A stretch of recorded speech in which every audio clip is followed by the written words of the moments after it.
Baik, selamat sore untuk kita semua. Di sini saya akan menjelaskan tentang pembangkit produksi sinar X dan hukum Bragg tentang difraksi kristal. Sebelum membahas materi ini, saya akan menjelaskan sedikit sejarah penemuan dari sinar X. Sinar X merupakan salah satu penemuan yang paling penting dalam sejarah manusia. Sinar X ini merupakan suatu gelombang elektromagnetik dengan panjang gelombang 10 nanometer sampai 100 pikometer. Panjang gelombang dari sinar X ini sangat pendek sehingga membuat daya tembus sinar X ini sangat kuat. Sinar X ini pertama kali ditemukan oleh seorang fisikawan berkebangsaan Jerman bernama Wilhelm Conrad Rontgen pada tahun 1895. Rontgen ini dia melakukan percobaan menggunakan tabung sinar katoda yang terbuat dari gelas. Rontgen ini dia melakukan percobaan ketika dia sedang meronsen tangan istrinya. Dari hasil percobaan yang dia lakukan, di mana ketika dia meronsen tangan istrinya, dia melihat bahwa di dalam tabung sinar katoda ada suatu sinar yang belum diketahui sifatnya, di mana sinar itu merupakan sinar X. Dikatakan sinar X karena sifatnya belum diketahui. Dari hasil penemuan itu, untuk menghargai jasa dari beliau, sampai sekarang kata ronsen itu digunakan di kalangan medis. Baik untuk sifat dari sinar X ini, yaitu yang pertama, sinar X tidak dapat dilihat oleh kasat mata, bergerak dengan lintasan lurus. Yang kedua, daya tembus sinar X lebih tinggi daripada cahaya tampak. Yang berikut, sinar X merupakan gelombang elektromagnetik dengan E sama dengan HF. Dan yang berikut, sinar X, orde panjang gelombang sinar X itu berkisar dari 0,5 sampai 2,5 Armstrong, sedangkan untuk cahaya tampak, orde panjang gelombangnya berkisar antara 6.000 Armstrong. Baik, selanjutnya kita akan lihat tentang pembangkit atau produksi sinar X. Pembangkit atau produksi sinar X. Sinar X ini dihasilkan oleh penembakan target atau logam anoda oleh elektron yang berenergi tinggi yang berasal dari pemanasan filamen dari tabung sinar X atau ronsen tadi. Di sini ketika filamen atau katoda dihubungkan dengan sumber arus yang berenergi tinggi atau bertegangan tinggi, maka elektron yang berada pada filamen akan keluar dan menumbuk ke anoda, dan dari hasil penumbukan elektron yang berasal dari filamen ini maka terjadilah sinar X. Tabung sinar X tersebut terdiri atas 4 komponen penting, yaitu yang pertama filamen atau katoda merupakan sumber elektron, yang kedua ada ruang vakum sebagai pembatas hambatan, yang berikut ada target sebagai anoda dan sumber tegangan listrik. Yang berikut, untuk dapat menghasilkan sinar X yang baik maka dibutuhkan logam yang digunakan sebagai target harus mempunyai titik leleh yang tinggi dengan nomor atom atau Z yang sangat tinggi juga, sehingga tumbukan menjadi lebih efektif. Di sini adapun logam yang biasa digunakan sebagai target atau anoda ada Cu dengan nomor atom 29, ada Cr dengan nomor atom 24, ada Fe dengan nomor atom 26, ada Co dengan nomor atom 27. Yang berikut kita lihat skema tabung sinar X. Tabung sinar X ini kita lihat skemanya, ada filamen, ada elektroda atau pemfokus, ada sinar X, ada target logam, ada gelas pembungkus terevakuasi.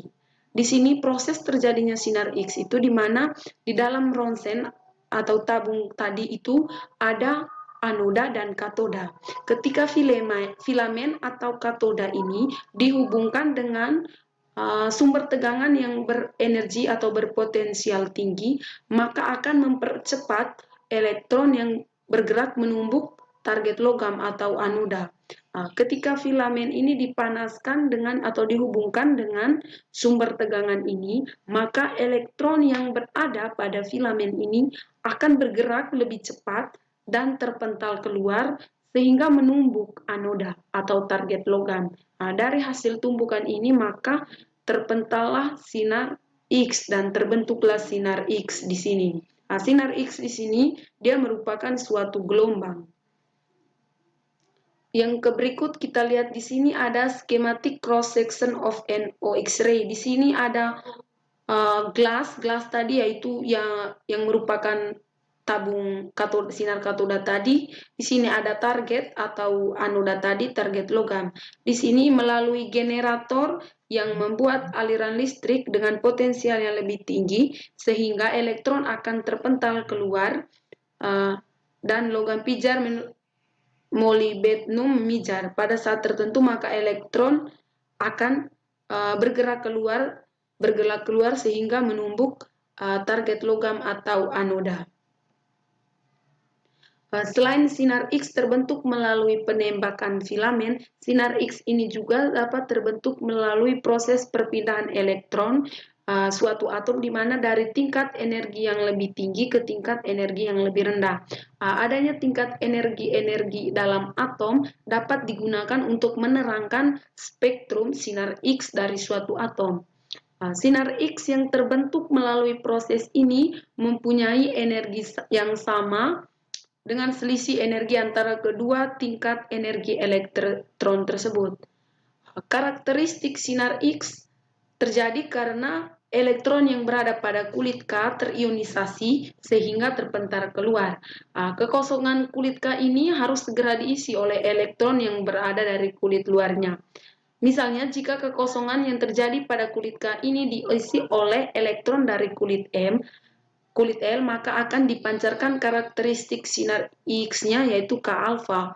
Tetapi jika kekosongan elektron yang terjadi pada kulit K ini diisi dari kulit M, maka akan memancarkan karakteristik sinar X, K beta, dan seterusnya. Untuk memperjelas, di sini ada ilustrasi transisi elektron dalam sebuah atom. Di sini model atom Bohr di mana ada nukleus atau inti atom dan di luarnya dikelilingi oleh elektron. Di sini ketika elektron menumbuh kulit K, maka di sini elektron yang berada pada kulit K akan terpental keluar. Kekosongan pada kulit K ini harus segera diisi, di mana di sini ada kulit L dan kulit M. Untuk mengisi kekosongan pada kulit K ini, maka diisi oleh elektron yang berada dari kulit L. Ketika kekosongan pada kulit K ini diisi dari elektron yang berada pada kulit L, maka akan dipancarkan karakteristik sinar X-nya yaitu K alfa. Jika kekosongan pada kulit K ini diisi oleh elektron yang berada dari kulit M, maka akan dipancarkan karakteristik sinar X-nya yaitu K beta. Itu mengenai pembangkit sinar X. Kita lihat pada hukum Bragg tentang difraksi kristal. Pada tahun 1913, tidak lama di mana setelah ditemukannya sinar X, ada seorang ahli yaitu Max van Lau berpendapat bahwa sinar X itu dapat didifraksikan melalui sebuah kristal karena panjang gelombangnya hampir sama dengan pemisahan bidang kisi.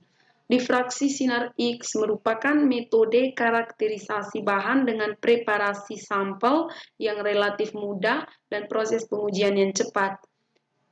Pola puncak difraksi sinar X dapat digunakan untuk mengetahui struktur material atau bahan dengan mengukur besarnya intensitas yang dipancarkan. Difraksi sinar X merupakan salah satu metode karakterisasi standar yang digunakan untuk mengidentifikasi fasa-fasa yang ada pada sebuah material. Sinar X di sini tadi merupakan radiasi gelombang elektromagnetik transversal dengan daerah panjang gelombang berkisar 0,1 sampai 1000 Armstrong, yang dimana terdiri dari sejumlah partikel yang tidak bermuatan. Pada saat berkas sinar X diradiasikan pada sebuah atom, maka berkas tersebut akan diserap atau dihamburkan oleh atom itu sendiri, dan peristiwa inilah yang pada akhirnya dapat menginformasikan fasa-fasa pada sebuah material. Kemudian, analisis material dengan metode difraksi sinar X didasarkan pada keberadaan sebuah struktur kristal dalam material tersebut. Berkas sinar X yang mengenai bidang kristal tertentu akan dihamburkan, dan sudut difraksi yang dihasilkan dapat menentukan struktur kristal dan jarak antara bidang kristal difraksi berdasarkan hukum Bragg. Di sini kita lihat hukum Bragg sendiri menyatakan bahwa seberkas sinar X yang mengenai suatu kristal, maka berkas ini akan didifraksi oleh bidang atom itu sendiri dalam kristal tersebut. Syarat terjadinya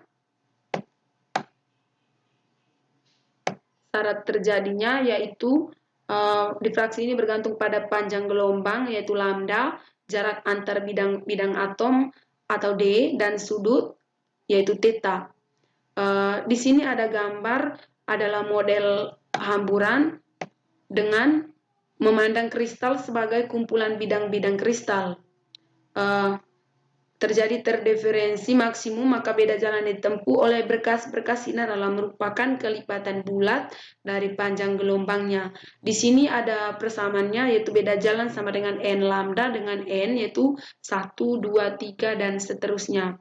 Untuk beda jalan antara berkas sinar 1 dan 2 dalam gambar adalah ada 2 NHKL sin theta N lambda, 2 DHKL